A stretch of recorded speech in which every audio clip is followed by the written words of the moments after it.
You are now listening to Likely to Dispute, hosted by Monkas, Reed, and Tyler. How's everybody doing? It's Cevan, aka the Monkas. Join with me today, as always, is Reed and Tyler. And this is episode 23 of Likely to Dispute. We have a very fun but unique episode today. We are doing an episode on our redraft league with our fellow Linmar Lions. First episode we've done, not in a dynasty format, talking about dynasty content, but this league's pretty awesome. Year 11 now, and I think it was fun. The draft was awesome last night. We wanted to put together a little episode, talk about our power rankings and anything else that kind of comes up in the meantime. So, you guys have any thoughts on the draft last night before we jump into our power rankings? Anything fun that happened other than Cevan getting sniped every other round? Well, that was about the joy of the draft last night. it was cutthroat. It's always It was. cutthroat in this league. Our league has reached, I don't know what I was gonna. Maximum ball knowledge. Yeah, that's right. Okay, well, if you guys don't have anything else fun to say, I guess we'll just jump right into our power rankings, but instead of doing them numerically, we're going to do them alphabetically. So we're going to go start with Bennett at the B's and go all the way down to T for Tyler. So we're going to start with Bennett. Cevan, where do you have Bennett in your power rankings? I want to preface this by saying I don't personally think there was a clear worst. Someone just has to get ranked last. So for me, I have Bennett coming in at the 12 spot. Just quick summary for me. I love the RB trio. It's the receiving group for me. Really after Higgins and Worthy, I'm not personally in on Thielen, Debo, or half a season of Brandon Ayuk. So that was kind of just the differentiator for me. Tyler, you have him a couple of spots ahead of last, which I do as well. You have him up at eighth. I have him at ninth. Why did you have him higher than Cevan did? Running backs are elite. That's pretty simple. I like T. Higgins and Xavier Worthy this year. Hopefully, Thielen, Samuel, and Ayuk can provide some value in the flex spots. Otherwise, I think he can probably fill in those flex spots with the running back depth he has. So, pretty solid team overall. Just a little bit lower on those receivers. Yeah, I like I said, I have him at nine. Really hard to argue. Like, probably, if not comfortably, the best running back room in the league when you factor in Breece Hall, in addition to Barkley and Jonathan Taylor. And at that point, then you only need three receivers to start. And I feel quite confident that he'll be able to get the starting caliber performance out of either Thielen or Debo early in the year, and then potentially getting Ayuk mixed into that conversation later in the year. And we also know from our past episodes that Tyler and I are much higher on Evan Ingram this year as well than Cevan is. So I think that the combo itself, like again, not a top tier team in our rankings, but I think he put together a nice squad that I think will be more than competitive. And Tyler and I agree with Cevan's opening statement as well. Like I feel like in the past we have had some years where we think there's like a kind of a clear stinker post draft, and this was really hard. This is easily the hardest year for me to kind of put together power rankings because every team I feel like put together a really competitive roster, and that makes the year really fun. Unless you're me and you miss the playoffs, then it's not fun. But sitting here right now, it's fun.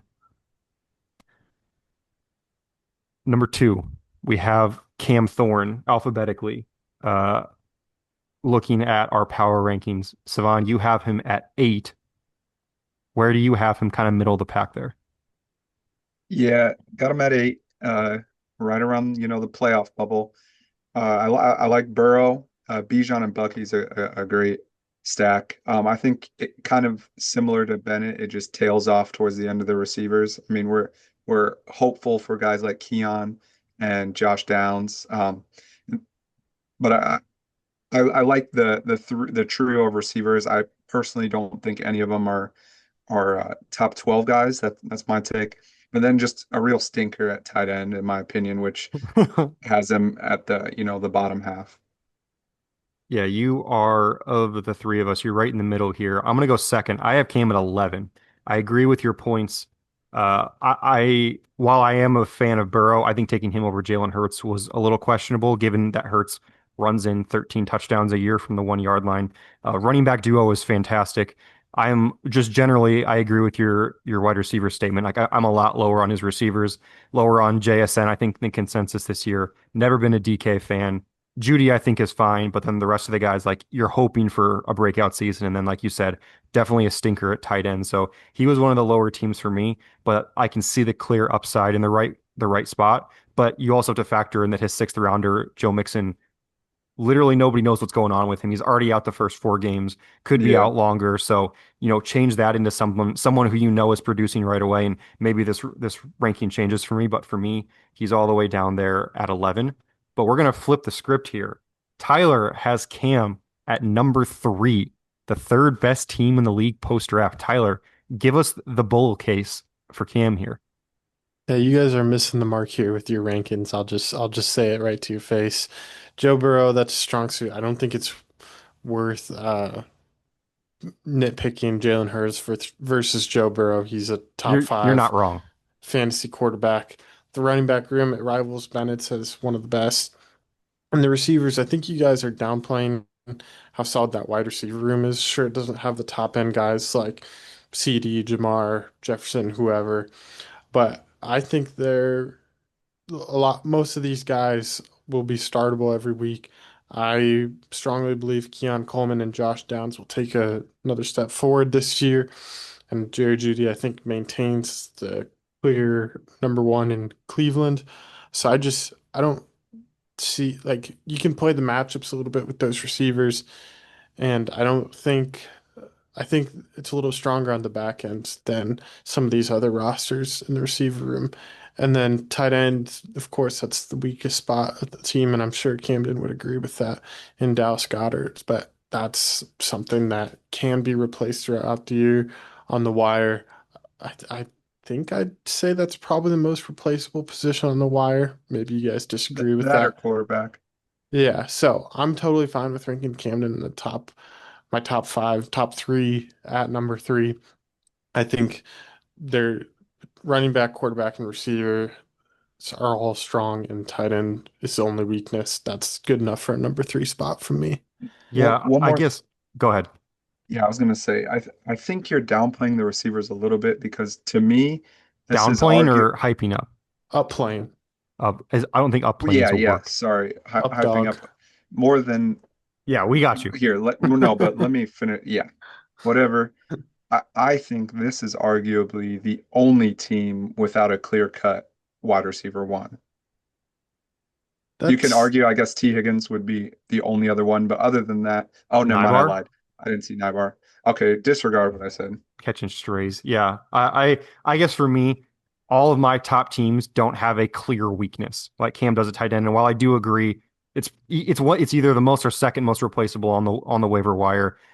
Not even having a second one feels like if he was able to take some of the other tight ends that the second tight ends on people's teams, I'd feel a little more comfortable that one of them would. But I just I could not. I don't think his receivers are that good to make up for the lack of tight end. And then obviously the quarterback and running back are strong, but definitely like weaker bottom half on wide receiver for me, and then dead last at tight end. uh, I think I'm just looking at the floor there, and that's what I value in You the are a receiver room. floor guy, that's for sure. That's right. Gosh. Love the floor, man. Okay. Well, number 3, we have Cevan, aka the Monkas, aka the Monkers. We're gonna go to Cevan last. I have Cevan at number 2 in my rankings. For me, just like always, he drafted a very solid team all around. A high ceiling team, wink Tyler, taking McCaffrey in the first, taking a rookie and Hampton in the the Third. third, sorry, taking Rasheed in the fourth. Like those are some seriously high ceiling guys that if we all know Savon's luck, they're all going to hit immediately and he's going to win games because that's who he is. Same with Tyler Warren. But I also would agree that there's definitely a scary floor here. You know, we're looking for, a very popular breakout candidate, but has not seen the upside yet. Justin Fields might just be terrible at football. The Jets offense might be terrible. Who knows? Rasheed could get suspended for 75 games at this point. Who knows? Any idea? So for me, the ceiling is really tantalizing. I think he put together a really solid ceiling team, but this has a much lower floor than I think he usually has leaving the draft. but for me, the ceiling was enough to put him at number three. But you, Two. Tyler, Number two. sorry, two, thank you. You, Tyler, you're the low man. You have Cevan at number seven. You have the reigning runner-up, the three-time champion, the five consecutive championship appearance team at Holy number Plays shit. me. seven. Plays me. What the hell, man? If we did a power rankings just on vibes from last night's conversations during the draft, Savon would be borderline last with how much he was panicking You are not wrong. during each pick. And so rather than, proclaim that Savon has yet again drafted this great team, I'm going to go ahead and listen to him here. And I'm going to take that panic and I'm going to manifest it in this number seven power ranking spot that I have doned him. Is doned a word? It is Dawned? definitely not. Dawned? Dawned upon him. Uh, you said it, Reed, and I think that's what I largely focused on was just the shaky floor of this team. Drake May and Justin Fields, they are late round quarterbacks, and as tantalizing as they are and perceived upside, there's just a chance that both of them are bad, and Savant's scrounging the waiver wire trying to find a quarterback he can start week to week. McCaffrey, I liked him this year. I won't lie about that, but it's just, yeah. You know what? I'll just say I liked that pick. That's great. I don't need to hate on every pick here. And Omari and Hampton I liked as well, but outside of those top two running backs, the with Jaden Blue, Tootin, and Bill Krosky Merritt, it's pretty unproven with all three of those being rookies. So if Hampton or McCaffrey go down with injury, I really don't know who he's starting in that running back two spot. And that's pretty scary. I usually like rosters that have a somewhat solid running back three, and I just don't know who that would be on Swan's team. If anyone has heard me talk about fantasy this summer, I've screamed from the hilltops that I am lower on Rashi Rice than most people are. So Savan is not exempt from that. You guys will downplay a little bit the suspension and how he'll come back and it'll be an elite wide receiver one for the playoffs. I'm just not ready to say that. I'm also a bit lower on AJ Brown and Jameson Williams, and then he has a rookie at tight end. So this just it honestly doesn't feel like a super Savan team. Just looking at some of the names here, I know you said that yesterday when we were talking after the draft read. And I'm not impressed by the monkeys here. This might be, a little bit of a championship hangover. Oh, wow. Got a I mean, little he What didn't am I happy. hanging win. over from, So, Tyler? Yeah, he so, didn't win. Yeah, I think that only applies to the team that wins. oh, well, there you go. Savant's gotten a little complacent at the top of the league here, and I think this is uninspiring, Savant. That's all right. Well, Savan, you have yourself at number three. Give us the bullish case for you. Yeah, I agree with the only part that I agree with that Tyler said was the tilting part. I was tilting in the draft, but in hindsight, knowing I was tilting, I think I did a pretty solid job at pivoting. Like I got a bunch of guys I wasn't necessarily targeting, but guys I know I liked. And so to be, calm, cool, and collected, act like I've been here before, draft with class. I think looking at my receiver room, at least, I was able to put together something I feel good with. And like Tyler said, he's below consensus on Rice. Me and Reed are in agreement that he's when he's out there, he's going to be good.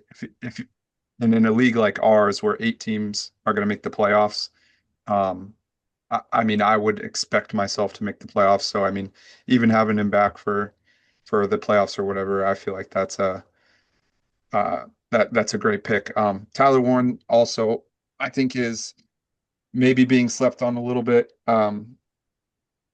To me, I think he's the focal point of Colts offense. We've seen it for a few years now. Rookie, like you need to stop, not you, Tyler, I'm saying you in general, need to Yeah. stop being scared of rookie tight ends because year after year they're just pushing them out. I do agree about the floor. It might be a scary floor. Obviously, my motto, I'm going to draft rushing quarterbacks, and these are the latest quarterbacks I've ever drafted. And so getting Fields at QB 14, in May at QB 15. Um, it's it's easier to see a path where they return on investment, whereas to guys like Baker getting drafted as QB 7, he doesn't have much room to go up. And so that's how I'm kind of weighing that spot. And then yeah, the running backs. I mean, I'm banking on Christian McCaffrey, uh, getting him at the 9. If he plays a full season, he's gonna return on value. High on Hampton, and then I just wanted to take some rookie running backs. You see more and more breakout every year, so just dart throws at that point, really banking on the top 2. But I just didn't think I had the high end floor to put myself any higher than 3. Very fair. I appreciate the humility to only put yourself at 3 because that's more than I was expecting from you. Moving on now, we have LaMarvelous, we have Chase. Uh, Cevan, we're going to go right back to you because you have him the lowest of this group. You have him at number 11, second to last team in the league. Uh, why do you have him so low this year? Yeah, so he's got the super high end ceiling with Lamar and Achan and uh Amon-Ra. Um it really just felt like a homer draft. I mean, that's what we can expect from Chase at this point. You got Najee, Charger, J.K. Dobbins, former Charger. Who else do we get? We got, Staple, Cooper Cup, and then Quentin Johnson, Josh Palmer. So the rounding out the depth of the team just felt all homery, which is completely fine in our league. It's just how he landed so low. Yeah, we all have them ranked relatively similarly. I have him at number 10. I agree with your statements overall. I don't see a huge ceiling case here. I'm worried. I don't think Zay Flowers has a huge ceiling. I don't think Olave has a massive ceiling. Given the quarterback play, I think Cooper Kupp is probably washed at this point, and I'm worried about a second running back spot. But I feel like he has a lot of solid options at all around that I think he's still, again, going to put up a competitive squad that I think will cause issues on the weeks where Lamar and Achan both have their big weeks. I'm just worried about the ceiling of the other players on the team. Tyler, you have him one spot above us at number 9. Yes, I do. One of the underrated picks of the draft was Ollie Gordon, who seems to be the direct handcuff to maybe not even handcuff, but a different the number 2 back in Miami, and he drafted Achan as well, obviously. So if Achan does miss a little bit of time with this soft tissue injury, seemingly that'd be more work for Ollie Gordon, who he also has. So good little replacement there. T But go ahead. Sorry, no, you finish yours and I'll I was just gonna say you mentioned Reed that Achan and Lamar would carry week, and I think right there too is Amon Ra. I mean, it's Sorry. he's not Yes, not to be forgotten. He, agreed. yeah, stellar first round pick there, and at their best, those 3 alone could be scoring you anywhere from like 60 to 90 points maybe, and with the rest of the squad doing the 90 points. Do you 30 know? point 30-point performance from each. Like I'm not. Oh, sorry. I thought we were talking about Achan and Lamar, so I forgot we added Amon Ra. I'm like, good Lord, man, but we're No, good. no. All right, yeah. So, yeah, I don't mind the team at all. Pretty solid. And I think it's worth noting, I think we're all lower on Sam Laporta than Hmm. maybe the average fantasy player is. So that probably is why we're all a little bit lower too. But that doesn't mean Sam Laporta is bad or anything. It's just I think we like few more tight ends. Yeah, Or also with sorry. no, I don't you're mean to good. cut Go you off. for it. I'm gonna say, well, 2 things. Also with that, I don't like stacking pass catchers and having Laporta and Amon-Ra St. Brown doesn't sit well with me personally. Um, and then the other thing I was gonna say about Ollie Gordon was, well, yeah, he might be the handcuff. Also another personal thing. To me, if you have the handcuff of your own guy, obviously he's gonna step in, but he's the backup for a reason.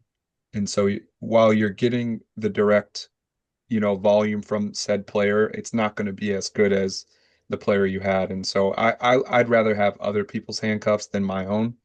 That's just another personal thing. Sounds like Zach Charbonnet's catching some strays on this pod now. He's not. He should be. On to Hungate, maybe the most Hungate team ever drafted. Uh, some staples from his teams in the past, namely Mahomes, David Montgomery, Mike Evans, and George Kittle, I believe, have been staples on his team over the last couple of years. And there's a lot of credit due here. I think Hungate drafted a solid team. I have him middle of the pack. And Tyler, you're the high man here. You have Hungate at number 4. Why is Hungate so high in your rankings? Not that I he think, shouldn't be per se. That was more of just a lead on to the question.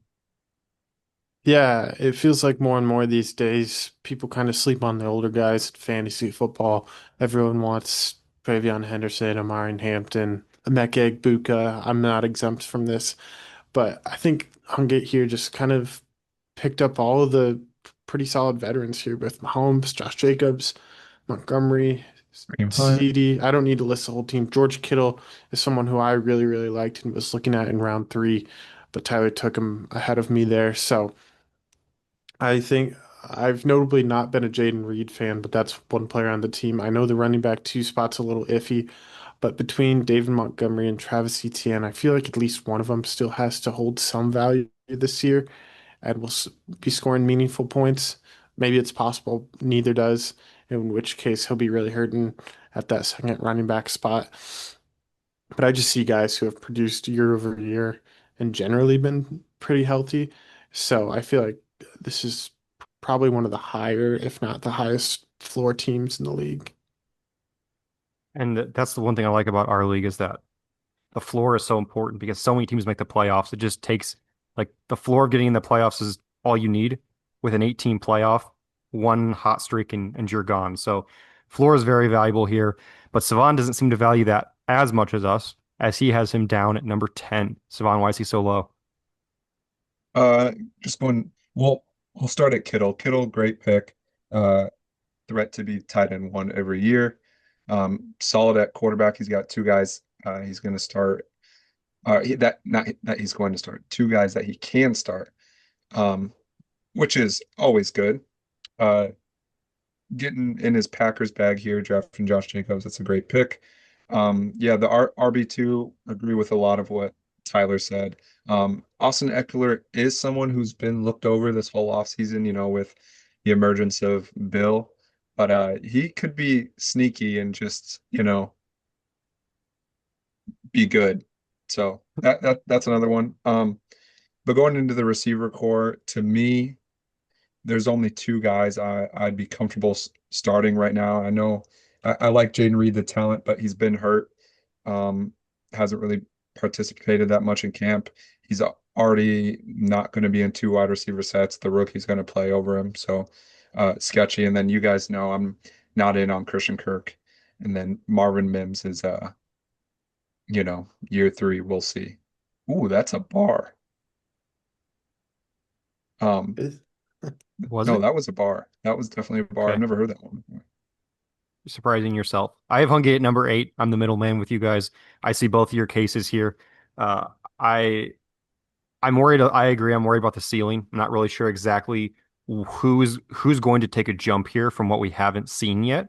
I think Jaden Reed's really the only name that's like possible. I mean, Marvin Mims maybe, but like you just know what you're getting from all these guys, which there's a lot of value in that. But I'm worried about who's going to give him the grand slam that can bring him to a championship. So I have him in the playoff field at number 8, but a very high floor team, almost per usual with him. If how many, here's a question real quick. Would you say 100, like, could this team score 110 points every week? Just like, is that At realistic? least 110. No, no, no, not elite. I guess what I'm trying to say is like, I feel like this team is just a team that goes out and scores 110 points every week, like no more, no less. I know that's not how it works. And like, 110 is like a terrible week. Yeah, is that's it not making the playoffs. It's just like 125 to okay? 130 is usually the average score in our league. Okay, I Yeah. guess what I was saying is he would score like an average to maybe slightly below average amount of points Yeah. every week, and that would make the playoffs. Yeah. I mean, that's fair. I see your point, and I could definitely Yeah. see that happening. They're saying like high floor, low ceiling, just a straight, you know what you're Yeah, it's getting, because average, like mid. this isn't a dig at you, Savon, but like Tyler could score 130 points and your team could throw up 80, and that's a win is a win. It's like he doesn't need to score 160 any given week That to. formula is exactly how Cevan has 3 championships by now. Score a mediocre amount of points, and then your opponent scores less than that, and then you win. What about the championship against you? You know how many points I scored in that championship game? Like What? 80. Yeah, yeah. I had like Proving my point. 160. No, you What? had no. You did not blow Yes. me out in that championship. Okay, well, you keep Pull up talking the and score. I will. Yeah, I'm pulling up our championship right now, and I beat you 147 to 93. So that sounds like a you problem. That was not the 160 that you promised. It wasn't the 80 you promised. It was close enough. On to Keegan now.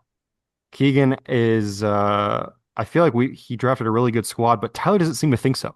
Tyler has him as his dead last team. This almost feels personal at this point, Tyler. Why is he so low? It's because I have Kyler Murray and James Conner on my dynasty team, and I probably feel about as low as you can about your own team. And so that's just manifesting here with Keegan's team because he owns Kyler Murray and James Conner, who I own on my team. So, no, just kidding, of course. Kyler Murray, he's solid. I do like him. The I don't know. The running back room, it looks solid. I am a little bit skeptical, honestly, of James Conner's playing time this year. And I Oh do my think, God. what's your deal? Do you think Trey Trey Ben? Benson. Come on, man. Dude, One B. he has the man himself has said Trey Come Benson's on. going to be getting carries. Yeah. Okay. Okay. Just finish up here. Just finish Okay. up. Jamar, nothing to talk about there. I am lower on Lad McConkey. That's another guy I've just been vocal about all summer. And he's a guy that I don't like as much as other people do. Sutton is an okay flex option. I'm out on Shakir as well. And the tight end room is pretty scary to me with Mark Andrews and Kyle Pitts. Andrews being very touchdown dependent and a bit older, and Kyle Pitts obviously not having a ton of success since his rookie year. So Not even a I mention for Rashad Bateman. I said I love Rashad Bateman. You Okay. said that in your head. I was gonna No, say, I did don't I? think you said that. Yeah, You you said that did. in the draft, but Uh, not now. I love Rashad Bateman. Okay. So Well, I like the quarterbacks and running backs generally. I Although the wide receiver room is anchored by Jamar Chase, I'm pretty uninspired by the rest of it, and the tight end room is amongst the bottom of the league there for me. So that's where I fell at number 12. It wasn't an easy number 12, so don't flame me for saying like that. whose tight end room is better, yours or his? Tucker Kraft and Brenton Strange or Mark Andrews and Kyle Pitts? I'd take mine personally. Savon, whose tight end room would you take? Just take the best player, Tucker Craft. What about you, Reed? I think it's pretty close. Yours has more upside, but I think his is more floor. I think the only tight end room that it's better than, in my opinion, is Camden's. It's Dallas Goedert. Yeah. Okay, well, I have Keegan. I'm the high man. I have him at number 4. I I don't think Kyler's going to have the mega ceiling that he used to, but he's still concretely a top 12 quarterback at his absolute worst. You're getting 2 guaranteed workhorses in Kyron and James Conner, and then a third solid depth piece, a perfectly above average player to have as your RB3 in Aaron Jones. You have the 101.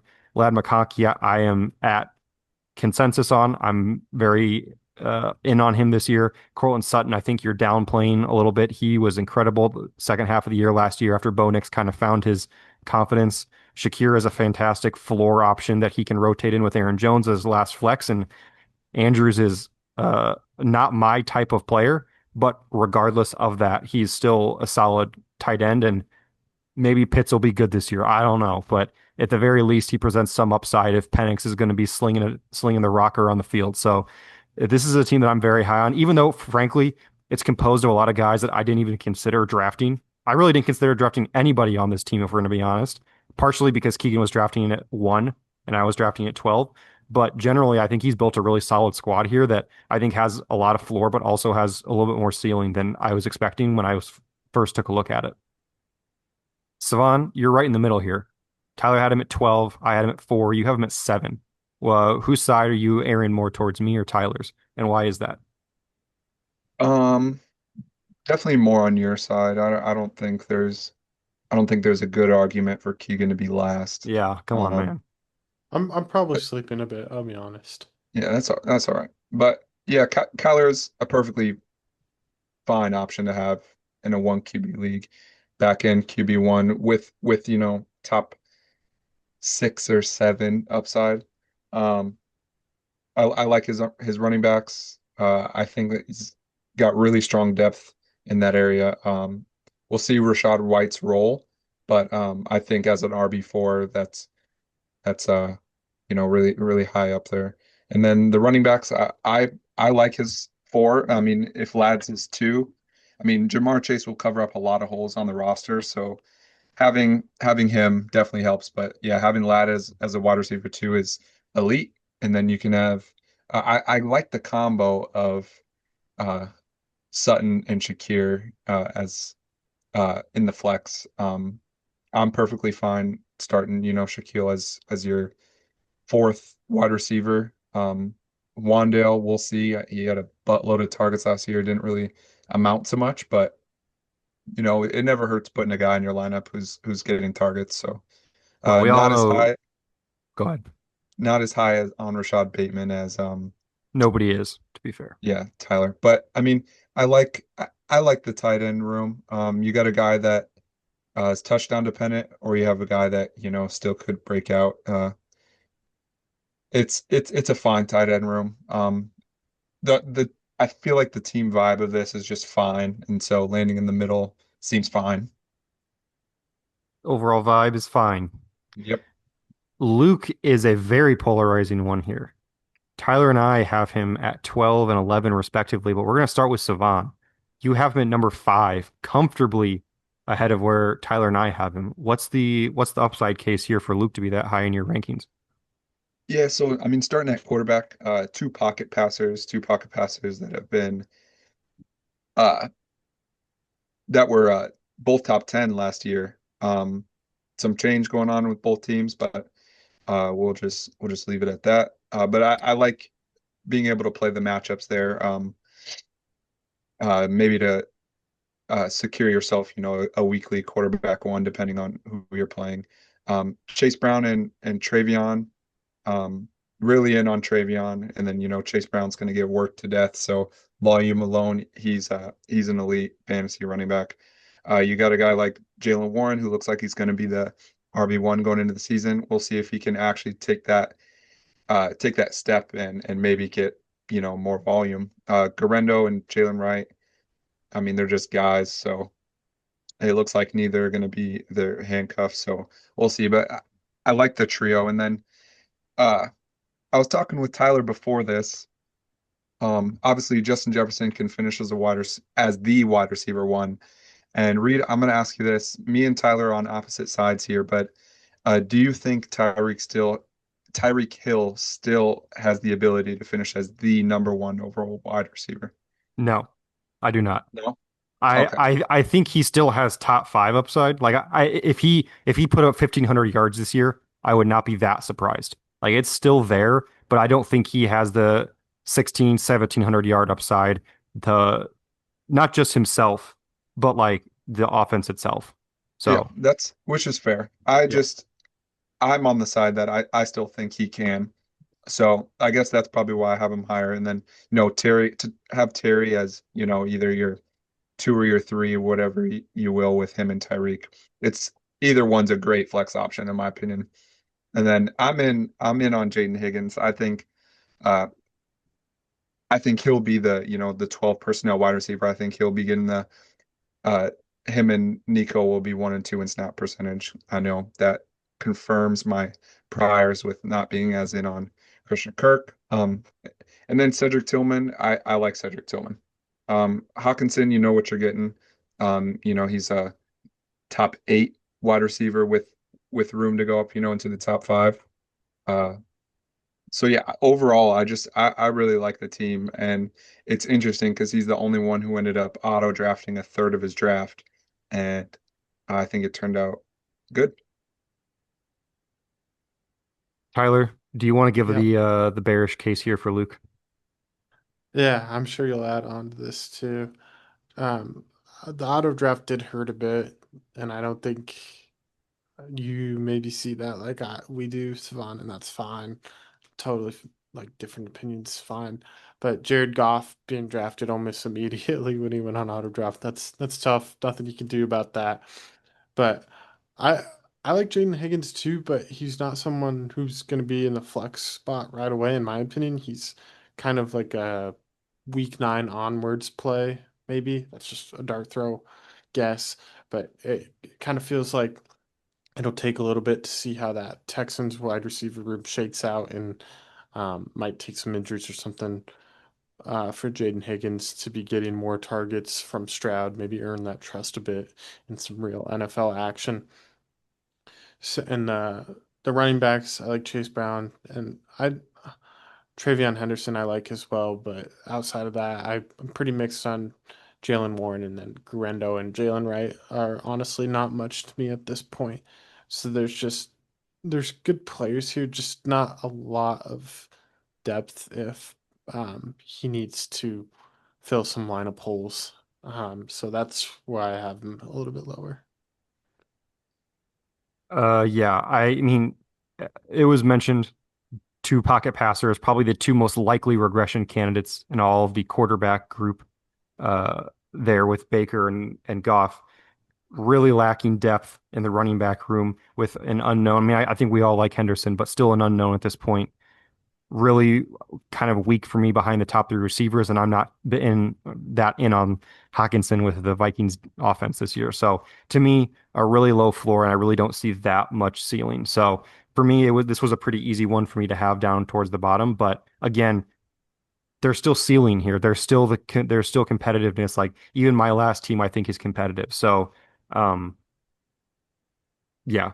I didn't think this was going to be controversial, so I'm surprised to see Cevan have him so high. But that's what I love about these is we're all split, but we can all see each other's sides on it. So off of Luke here, we have Nibaur himself, uh, someone that always puts together a solid squad, and all of us are in agreement. We have him at number 6, middle of the pack across the board. Does anybody have any strong feelings that they want to go first, talking about Nibaur's team here? Okay, I'll go first I then. Yeah, you go for it. Josh Allen's awesome. A little high for my liking, but when you can get Josh Allen, you get him. Jahmyr Gibbs, elite pick in the first, got him past ADP, I believe. And that's always a steal for a player as good as him. Really solid complementary running backs after him. One of those guys is between Swift, RJ Harvey, and Javonte are nearly guaranteed. Not guaranteed, or it seems likely one of them ends up panning out as a really solid second running back. And then what kept him from being higher for me is his receiving core. Adams, I'm a fan of. Tet, I'm a big fan of. But after that, I'm very unsure. Pittman, Addison, suspension. Keenan's old. Mooney's hurt. I just really worried about the last spot. So even if he ends up starting two running backs in the flex, or sorry, he'd have to start two running backs in the flex at that point because I just don't know what you're getting. So for me, like McBride's awesome, super awesome player that's going to make up for some of those running back holes, but a little worried about the floor. But I definitely see the ceiling with the team he's got here. And McBride, I feel like can't be underrated the advantage that an elite tight end presents for a team. So elite tight ends, we're going to go to Tyler then. Tyler, what are your thoughts? Also having him at number 6. Yeah, gosh, I so badly just want to look at his quarterback, running back room, and the tight ends and just say, yeah, this is the best team in the league. But yeah, the receiver room, it's just that's what knocks it down. And it's at least that's what we think right now. Maybe the rest of these position groups can uh, make up for the what we perceive to be the lack of upside in the receiver room there. I mean, you kind of touched on the receivers and nailed it there. So, like you said, we're all at number 6 for Aaron, so I don't have too much to add. But I do love Trey McBride and where he got him in the middle of the third, which was honestly quite a steal when you look at Brock Bowers, who went at the beginning of the second. So that Agreed was there. yeah, that was massive value there, and I think um yeah, I perfectly good team. Sivan, any other thoughts here on Nibar's team? Yeah, for me, I think just Josh Allen, Gibbs, and McBride got him to 6 alone. that was just enough to get him up there. I agree with everything you guys said about the receivers. You don't have that, bona fide wide receiver one. Um, and then it gets thinner and thinner as you look down.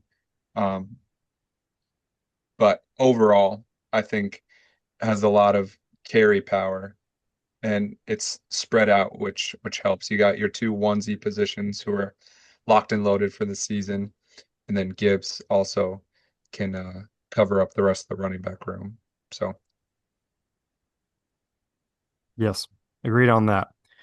Now on to myself.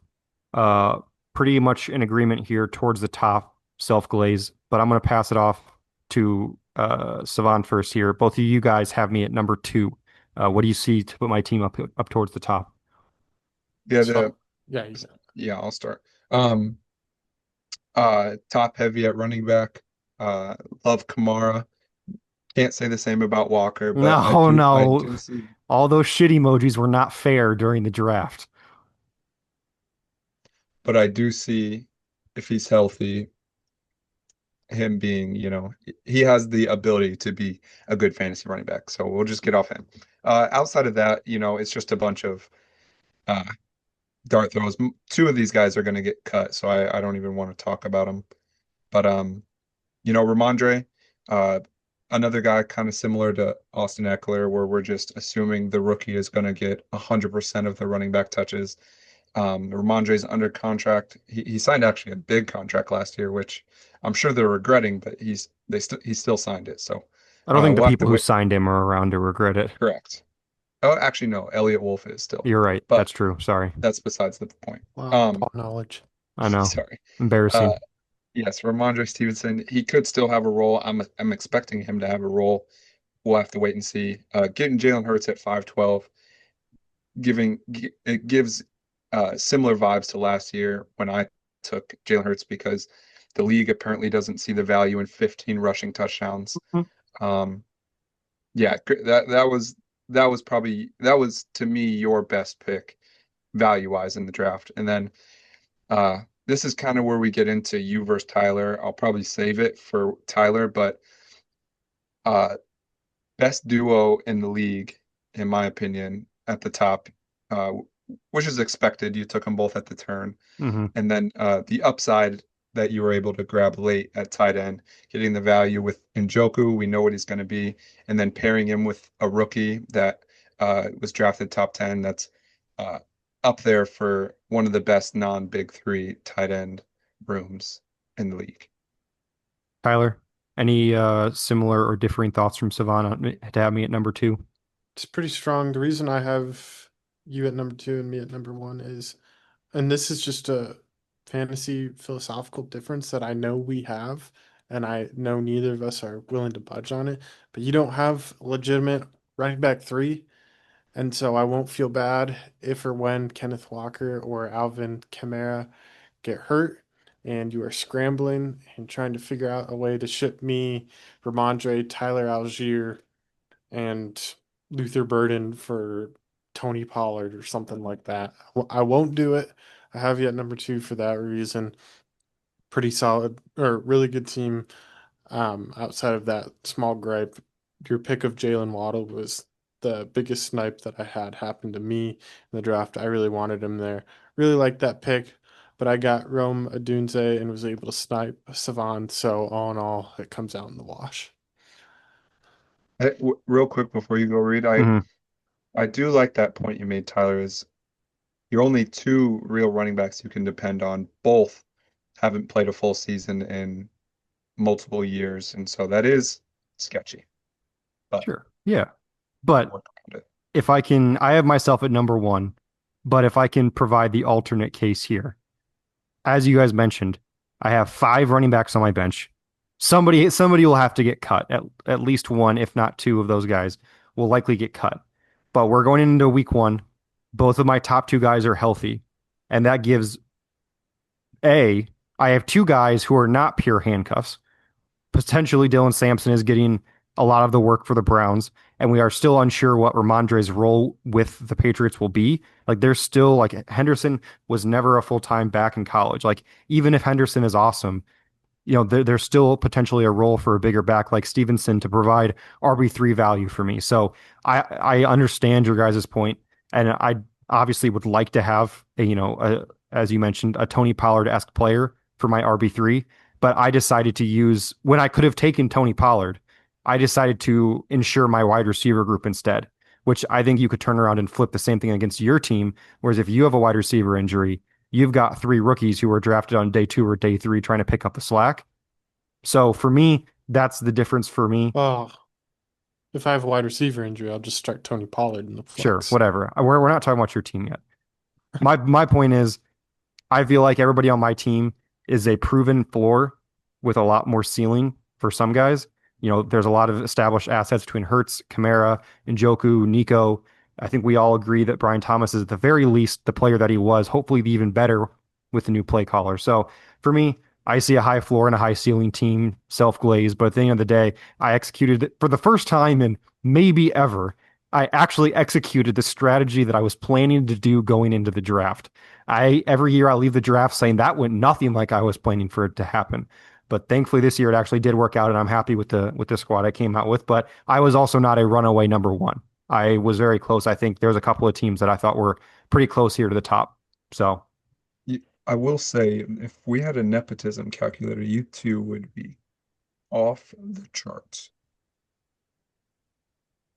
you're not wrong, Yeah, but that's the point. yeah. You didn't hear us saying, I got sniped again, like you did last night. So what It was happens when you don't tilt despicable. during the draft, which I usually do, but I didn't this year, which is why it went well. On to Rob, the reigning champion, the two-time champion and reigning champion. We all have him in a similar group, 3, 4, and 5. We're going to start with Tyler. He's the low man at number 5, which again, not a low ranking by any means, but potentially a slap in the face to the reigning champion. So Tyler, spit on his team a little bit. It's probably, I mean, yeah, I could interchange this team with Hungate's and probably Camden's as well. I think for me, it's just I know I'm lower on Prescott, but obviously he has Justin Herbert too.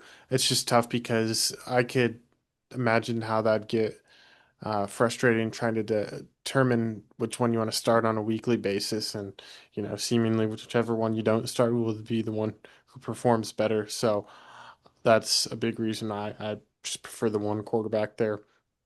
Genty, I passed on in the first and second round, so I know we're all generally a little bit lower on him. James Cook is one of those bigger touchdown regression candidates there, so I think in that running back room, it's really solid talent, good talent, and I'm welcome to be proved wrong on it. I'm not saying Genty or Cook will be a bust this year, but just players I was a little bit lower on consensus on, and so that's maybe what affected my rankings maybe a little bit more negatively than it should have. But Neighbors, Wilson, and Hunter in the wide receiver room, that's a really solid top three, among the best in the league there. So, and then Travis Kelsey. Travis Kelsey is no slouch either. He'll be just fine at tight end as well. So, really solid team from top to bottom here. I don't really know if there's a clear weakness, even if I was expounding a little bit on the running backs there. I don't think Mm-hmm. necessarily that they're super weak or anything like that. Cevan, any separating thoughts? You have him at number 4.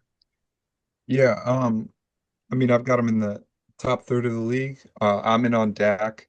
I'm a fan of natural stacks when you don't have to, reach for them. And I personally don't think Dak should be going as late as he did in the 10th round. So I think that's a great pick. To pair him with George Pickens, who we got right where he was supposed to go. So I think that's a great pairing. He's got extreme upside with Ashton Genty. I mean, he's a I don't know if he's polarizing, but he's a guy that could, uh, in my opinion, he could be in the top half of the first round this time next year, I or he don't I can. don't I don't know if he's polarizing, but it just feels like all of us are just in like perfect agreement that we're just lower than his ADP, which I believe was like 11. Like Yeah, I don't even know if he's that polarizing, but all of us are just perfectly in agreement on how we valued him.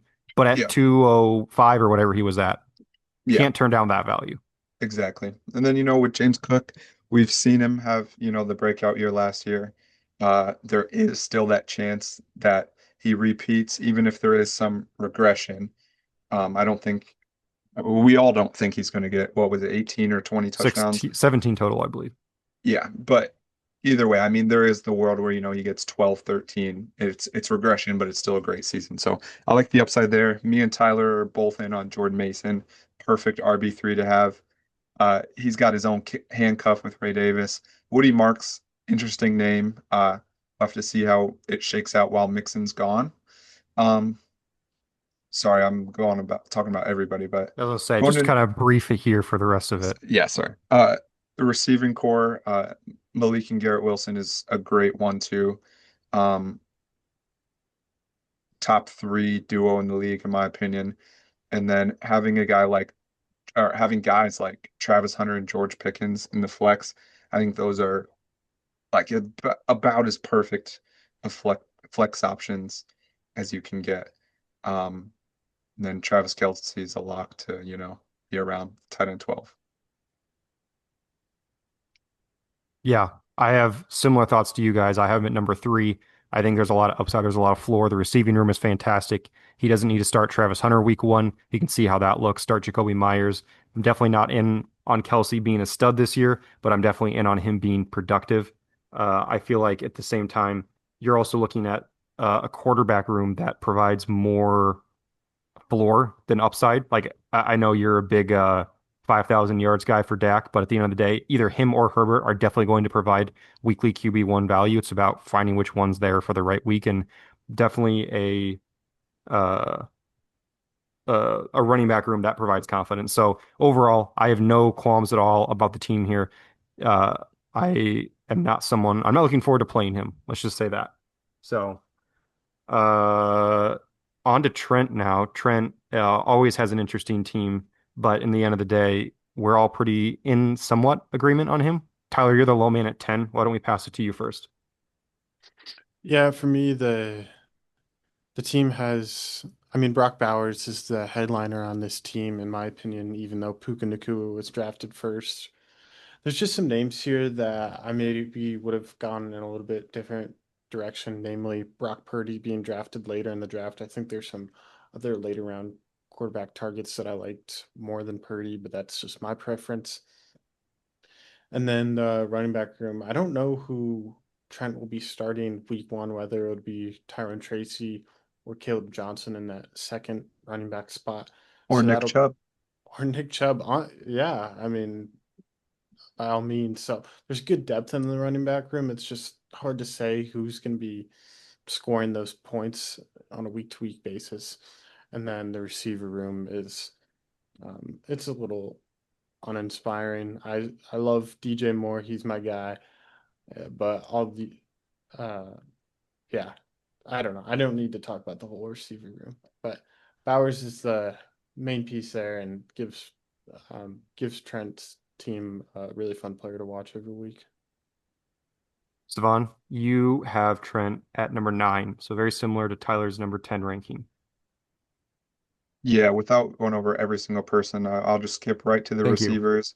The receiver room, I think, those top four are all going to play their role he drafted them in, as in Puka's like an obvious wide receiver one, DJ's a two, and then to me, Smitty's a perfect wide receiver three, and Pierce Hall's another perfect wide receiver four. So I guess that kind of takes away from the ceiling a little bit, having, all guys that play your roles, whether, some teams have multiple wide receiver ones or super high upside too. So, uh, yeah, there's that.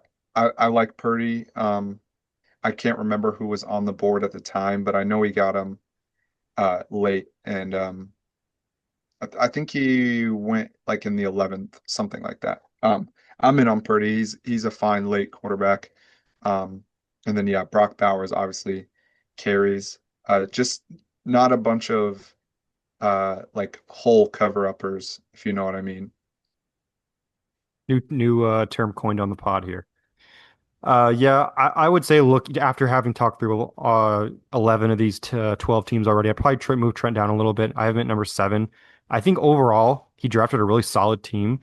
As Tyler mentioned, like he reached on a couple of spots that he could have probably done some more damage on. namely with Chuba, Tracy, and DJ Moore. I feel like there were better guys on the board, but at the same time, I still think he put together a solid squad. I'm just worried about the ceiling. Like everybody here, I feel like has the floor, but I really feel like the only guys that really have like a truly high ceiling are Puka and Bowers, and those who he drafted in rounds 1 and 2. So I like the squad. I think there's a safe floor here. I think he got a lot of guys that you know are going to produce. Just worried about what kind of ceiling he can possibly reach. I'd probably move him down a couple of spots, but not too far. I think that's overall, again, a solid squad he's put together here. And finally, we have the number one team for the other two fellas in the league here. The man himself, Green Guy 3, Nathan Peterman's support group, the long suffering franchise that is Tyler. Is this his year? Tyler and Cevan think so, and I am lower. I have him down at number 5. And let me explain why before you guys beat me with a stick. Quarterback is elite. Running backs, I feel like, is one of the more solid rooms in the league, despite not having a stud second running back between Pacheco and Pollard, or even the potential of Charbonnet taking over in the event of an injury to Kenneth Walker. Like, there's a lot of upside there, and I really like the Chiefs' offense this year. I think Pacheco is going to be very solid. Pollard, without Spears for at least the first few weeks, could already throw himself right back into a workhorse role. So, really like the running back room and the tight end room. It's a room that all of us are very in on Tucker Craft. Brenton Strange is somebody that 2 of the 3 of us are in on to some extent. And I feel like that's a room that has upside, but we're not really sure what the floor is. And the wide receiver room is the biggest differentiator for me. It's a room where you have Drake London, who is a bona fide stud, and then everyone else in the room is either in their first or second year and has yet to produce a very good fantasy season. And that to me is scary because the wide receiver position in our league with 2 flexes and a PPR is so important. And is the same thing that I've talked about with other teams. Like the ceiling is incredible. London has already been really good. Marv was the number 4 pick. Rome was a top 10 pick in a much better offense. Egbuka could be stepping into and likely is stepping into the number 2 role in what should be a good to great offense. But we've only seen Drake London do it. And to me, expecting a bunch of guys to take a step scares me.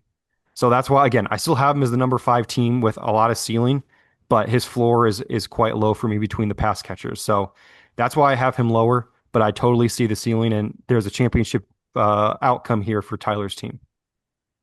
Cevan, give us the high end case for your number 1 team here. Yeah, so obviously I have Tyler at number 1, even though he did me absolutely dirty.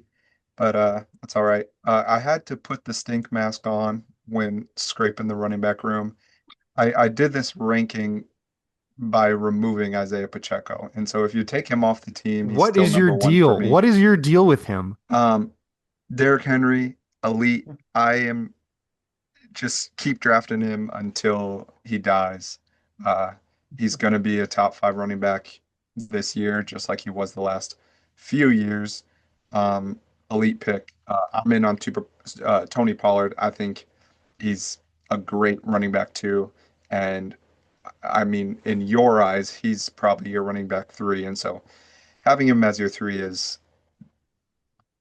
very exceptional. Charbonnet and Benson, 2 good handcuffs to have. Neither are your own, so that's a plus for me. Jane Daniels, elite. You got him. Was he the 3rd or 4th off the board? 3rd. 3rd. Okay, so that's fine. And then, well, I'll come back to that. I feel like I was part of the reason you're in on Tucker Craft, so proud dad moment there. Elite upside. All the metrics show that he's going to be, that he should be. Uh, Maybe make that next jump into the echelon category. And then we go to the receiver room. It looks like you drafted this team from my point of view. I mean, this is the type of receiver room that I strive to have. Just young guys with extreme high end 99th percentile outcomes. This Everybody has way, a 90th percentile outcome. That's you know what? every player has that. Okay, well, their 99th percentile is, top 5 seasons. And so, Oh, yeah, your receiver room, the best receiver room in the league. It's It's the one that I would want to have the most of.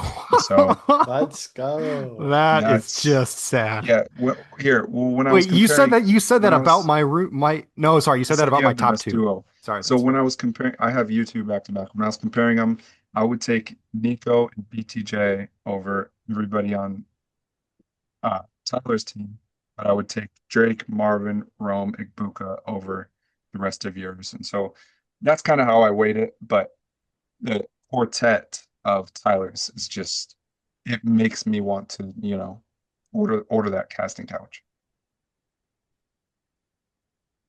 Tyler. He That was might Tyler, give us your case. Give us the bullish case for your team being the best team in the league. Finish the pot off strong here. Why are you the best team in the league after the draft? I'm gonna start off by saying I think you're just hating a little bit. This is the first time I've heard you like be anti-rookie, like anti not Me? having. Yes, you. What? Do you want to look back at the entire summer podcast where I said trade your picks for players who are already good? Okay, that's in a dynasty sense. That's not what this is. Go ahead. I don't Okay, know why I'm you were just saying. attacking me. We're trying to glaze your team, and you're Well, talking that's what I'm about me saying. still. Okay, so I'm starting at the wide receiver course because that seems to kind of be the, hot topic on my team with Marv, Rome, Egbuka, and then I have three other bench rookies. I know you said like that's a lot of rookies or second year players to count on to break out, but is it really? I mean, there's so many You have one rookie. player on your team who's ever finished in the top 24 of a fantasy season ever. That's great, but I have I'd four.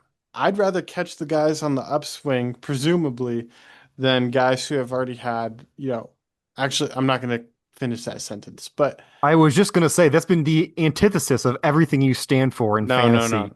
But let's not. Well, I'm trying to mix it up. I mean, Monk has won three championships, and if I'm drafting the wide receiver room that he likes the most, then maybe I'm Oh, doing wow. something right. spit, Tyler. Jesus. Maybe I'm doing something right. Take your circle jerk somewhere else, man. Come on. Tyler, that's a That was bar. Let's just embarrassing. let's not act. We're still trying to Or talk about your team, and you're trying to pick fights with me let's and jack off Cevan. Come on, man. let's stop acting like Marv, Rome, and Nagmuka are are are less than they are. And I'm talking to you, Reed, because they are being drafted highly, Still picking and fights with me. like the fact that you would take Jawan Jennings over any of those three, Rome, Egbuka, I didn't say or I would. They all got drafted before Juwan Jennings. I okay, was going to take Egbuka, and then you took him. That's why I took Jennings and Golden. all right. Well, yeah, that's fine. I'll move off the receivers there. The tight end is the weak spot on my team, though I am still very much in on Tucker Craft, contrary to you guys' beliefs about how I feel about him. I just think there's not a clear weakness on my team, and I feel like I got a lot of value picks. Jaden Daniels fell a few picks, and so that's Hmm. why I scooped him up. Pollard is, uh, that ideal running back three, as one of you had mentioned, and he had fell, and I scooped him up there. And Egbuka was someone I was always targeting above his ADP, so that's not necessarily value, but I was glad I got my hands on someone I was looking at getting earlier in the draft than others may have been looking at. So yeah, there's a lot of bias here. And yeah, I'm hungry for a championship. So, you know what? I'll put myself at number one. And then if it crashes and burns, then we have this to laugh at. I take I'll adjust it. I'll move you up ahead of Keegan. I'll put you at number four in my rankings, but I stand strong at four. Okay. But I'll make one small change there. But at the end of the day, I'm proud of you for switching your mindset because you needed to. That was what was keeping you from a championship. You're a great floor team every year. You make the playoffs every year, but you never make it out of the first round because you don't have the high end upside. And I'm Uh, proud of you for taking the swings. thanks, man. Thank So you. Tyler and I were talking before, and I said that this had to have been the first time I ever had him number one in a power rankings. Don't that do this every year. absolutely is the case for myself as well regarding Tyler's teams. So you know what?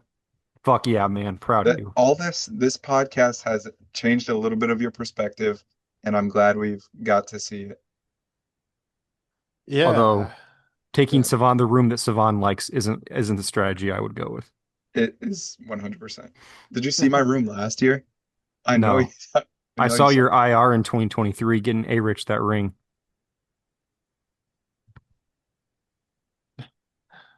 Nice. Any last comments here before we wrap up the episode? Yeah, 7 is fucked. Dude, It's it's fun. fucked. What are And we whenever talking? we He's that talking about Tyler the has me at rank I 7. had for him. Oh I yeah. can't even be top half. Dude, Top half. don't get so defensive. Top half. Like 6. Come on. Cevan, the wide receivers on your team are kind of gross. Okay, so Strong disagree on that one. if they're That's fine. if they're so gross, Tyler. Tyler, I Okay, still don't understand what your deal is. Rasheed's literally been a wide receiver one for the last 15 games of Oh, his career. and then What more do you need? he had a season-ending knee injury, And and he's been a full participant since June. We're in and August now and played in preseason and scored a and played in touchdown. preseason. that's great. I'd love to preseason. Really, how many points is that for week one? Let me know. That's true. Tyler, week 5. Week I just, 5. You I have just, London and Kraft on bye. in my So mind, what round did you draft him? 4, 5? Well, who that's also the first week Rasheed Rasheed. could be suspended, in the 4th. is week 5. Yeah, I just can't justify drafting a receiver in the fourth round when there's so many other good receivers, running backs, tight ends, quarterbacks, all the players in that round when you know a suspension is looming. That Okay, well, doesn't click in my head. 11 games of Rasheed Rice scoring. This is I know Reed's gonna appreciate this. 11 games of Rice scoring, 18 points per game, and 3 of those weeks are gonna be in the playoffs. Yeah, and then It's worth it. when you lose 4 of the 5 weeks he's on suspension. Tyler, stop. You can't revert to your floor mindset. We just got you transformed to a ceiling mindset. You can't revert back already. See, and that's where I think having a guy like Diggs to just be a flex stabilizer w- was, I think that's why that's what makes Diggs a good pick, was playing for the suspension a little bit. The more Flex teams stabilizer. the more teams that make the playoffs in your league, the earlier it's acceptable to draft Rasheed. And we have 8 of 12 teams. You have to be dog shit to miss the So playoffs. for she's And I've never missed the playoffs ever That in was Sleeper. okay. I'm saying that the higher chance you have by default of making the playoffs, the easier it is to draft Rasheed. So while I agree to some extent that taking him in the fourth round can be tough to stomach, I have no problem with it because you're getting him for the first 4 weeks for sure. Not for sure. At this point, you're likely getting him for the first 4 weeks, and you're going to have him for the money weeks. So And he's gonna get like a 2 or 3 game ramp up going This is into a the lot. playoffs. See, If Rasheed had no suspension looming, he would have been a mid-second round pick. Like he would have gone probably after like London and AJ Brown. Yes. you guys just like assume and generalize too much with Rasheed. What? I've watched every snap of Chiefs football since 2013. What are you talking about? I don't think that's That's true. not true. I usually fall asleep during their Week 18 game when they rest their starters. I just this is I What are we generalizing with him that you're saying you think is I just it's generalizing? you guys just act like it's missing X amount of games and that's it. There's no other consequences. Are And you that's saying there's a just morality clause in the league? no, like we have talked about this where if he misses games, it is possible that the offense changes when he's not there. And when he comes back, does it revert to the same offense that Here, Rasheed was in, let me or make an has it argument. changed again? Let me make the argument. So he played 3 games last year, and Yeah, they had to exactly. change the Savon and entire I are on the offense. same wavelength And here. now they're going to go into the year and go right back to giving Rasheed 8 to 12 targets a game. Tyler, he literally his skill set is the exact same when it comes as a receiver to Travis Kelce's skill set. In the medium or short to medium game, destroying zone coverage, he and Pat are on the same page of where he needs to be, when he needs to be there, when to look for the ball, and he's elite after the catch with the ball in his hands. That's exactly what Travis Kelce was, and that's why I told you last year that Kelce's coasting. Like if you look at the first 3 weeks last year when Rice was healthy, Kelce wasn't doing anything because he didn't need to because that's what Rasheed was doing, and that's what he's going to do. So you're not wrong that him being out will change their offense. But all it's going to do is force other players like Kelce, like Xavier Worthy to play roles that they're not optimal for anymore. plug Rasheed back in, like you said, a few games to ramp up after the suspension, however long that may be, and he's going to be back in business by the time the playoff comes, if it's a, 6 or less game suspension, which at this point seems likely. Say Look, 5 to 6. I just want to say I'm honored and I apologize. I did not know I was in the presence of Andy Reid and Matt Nagy themselves. So, As long as I'm Andy Reid, hey, I don't I'm want to sorry. be Matt Nagy. I'll be I will be fuck. You can be Eric Bieniemy.